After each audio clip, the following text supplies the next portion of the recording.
కలికి హిట్ అయిన వల్ల మన బుజ్జి ఈరోజు విజయవాడ మొత్తం జరిగింది. చాలా అంటే చాలా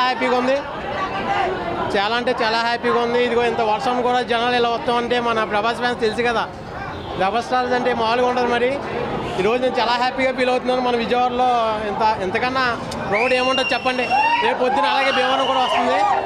అందరూ కూడా ఇలాగే హ్యాపీగా ఫీల్ అవ్వాలని మన బుజ్జిని ఇలా తిప్పినందుకు నాకు చాలా గర్వంగా ఉంది.